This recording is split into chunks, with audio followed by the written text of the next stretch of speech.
Eden, a young video game developer named Eden, who lived in Los Angeles, was close to realizing his greatest dream. He had been working on a new horror game for the past 6 months, a game in which the player would step out of reality and enter a void, resonant world. The game was called Noclip Reality.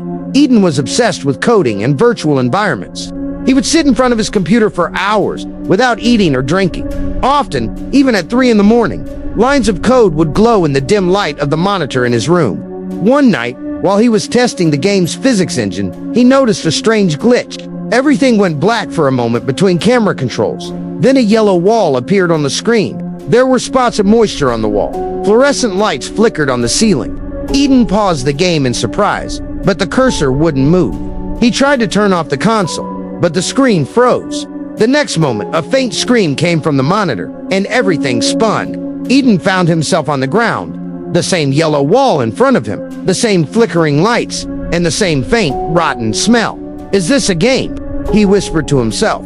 But his hands, his body, everything felt real. "I've gone no-clip," he muttered in a hazy mind. The room was empty, but there were faint buzzing sounds coming from across the walls, like old computer fans running somewhere, or electrical wires humming. He put his hand on the wall, damp and rough. There was no door. Only a small crack was visible in one corner of the wall. Eden tried to pass through the crack, and suddenly a new room appeared in front of him. The same yellow color, the same smell, the same noise. "This is a maze," he said. "No one programmed this. I didn't make any such level." As he walked, he felt the light diminish. The fluorescent lights in each room were dimming, and shadows began to creep along the walls. He saw a black spot in the corner of one room.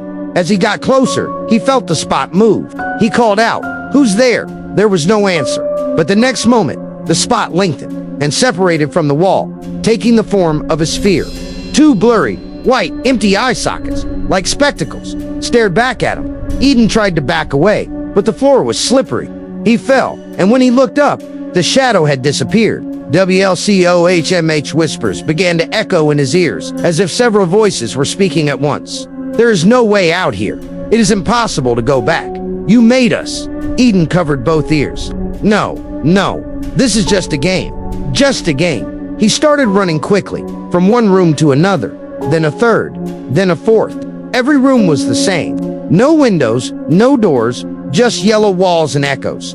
Then suddenly he saw something in one room, a table on which he had placed his own laptop. The same game was open.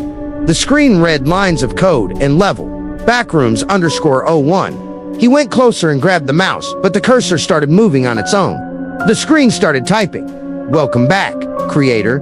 Eden stepped back. "Whoever wrote this?" The screen replied, "You left us unfinished. Now you'll stay." A loud noise came from the laptop. The speakers grew louder, as if someone was screaming. Then suddenly the same shadow emerged from behind the wall again. But this time, it had a human form. But it had no face, just a shell of bearskin. "So you are what I made." The shadow did not speak. Only a terrible groan was heard. Then he slowly started moving towards Aiden.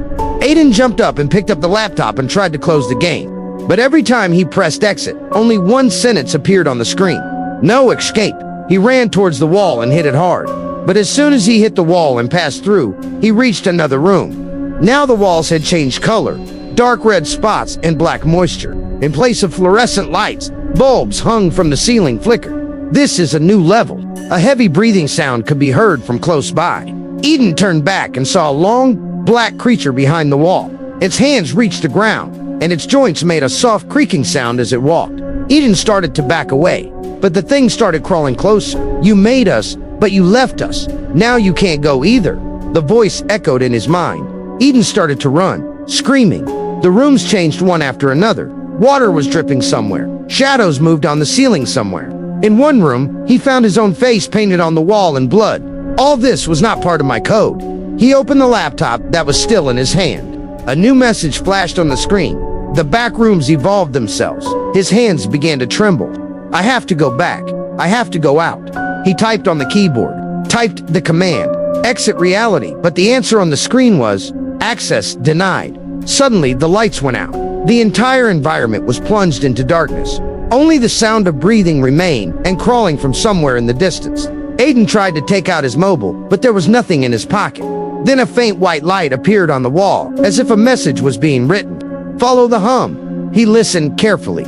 Somewhere in the distance, a machine-like humming was happening. He started moving in the direction of the sound. On the way, he saw several dead faces stuck to the walls, as if someone had half-deleted their existence. They were not moving, but their eyes were open. Finally, he reached a large hall. In the middle was a round door filled with light. This is the way. This is the exit. He ran and jumped into the door. Everything went white, then darkness. When Eden opened his eyes, he was in his room. The same game was open on the monitor, but now the screen read, "Build complete." Eden took a deep breath, laughed, and said, "I'm finally back." But then he saw the yellow stains on the wall and the same fluorescent lights on the ceiling. He slowly turned around and looked. The same buzzing could be heard outside the door, and a line was automatically being written on his monitor. "Welcome to level 2. Eden's face turned white. He realized that return was just the next step, and noclip reality was no longer a game. He himself had become a part of it. Outside his room, the computer automatically turned on, and a new message appeared on the screen. Next player, connecting.